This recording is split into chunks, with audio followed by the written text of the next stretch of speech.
1. marcový víkend patril aj detskému karnevalu v mestskej časti Dolný Moštenec, kam nestačilo prísť len v maskách, ale aj ukázať svoje pohybové zručnosti pri viacerých aktivitách, za ktorých správne splnenie boli deti odmenené nielen sladkosťami, ale aj vecnými cenami a zahájili tak jarné prázdniny. Ja som veľmi rád, že tradícia či v Hornom alebo v Dolnom Moštenci alebo Zemianskom Kolášove stále funguje. My konkrétne tu v Dolnom Moštenci to už robíme 16. rok. Ja si myslím, že je to len dobré, lebo napríklad dnes, keď vidíte vedľa mňa animátorky, tak to boli malé detičky. Vidíme, že ako nám tí deti rastú a vlastne mne sa páči to, že tá komunita sa spája, hej.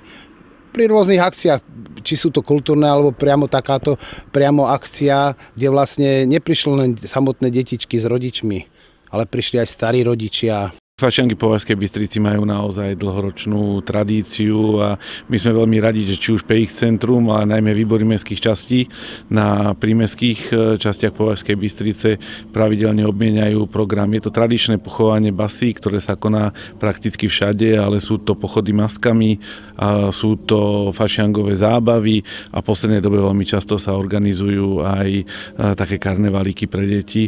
Dnes sme v Dolnom Moštenci, je to naozaj veľmi pekné, prišlo veľa detičiek aj s rodičmi. Pri športových aktivitách si deti užili veľa zábavy. Odprezentovať sa môžu rôznymi súťažami.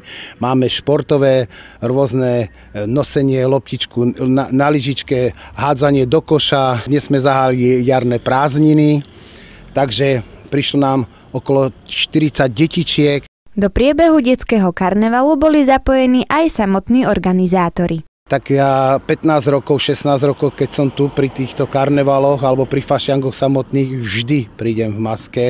Je to taká moja súčasť, si to ani neviem predstaviť, že by som tu prišiel nejako ináč oblečený. Áno, chcem zapadnúť.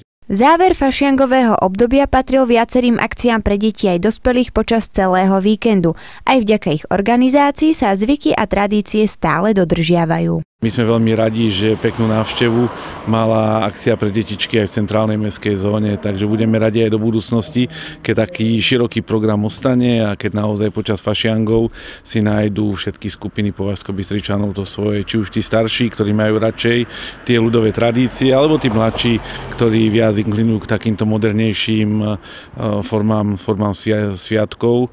No a už skončia fašiangy a začne pôstne obdobie, takže trošku sa ukludníme a verím, že potom od Veľkej noci sa opäť vrátime do ulic a že na našich prímestských častiach aj v meste budú striedať jedna akcia druhú.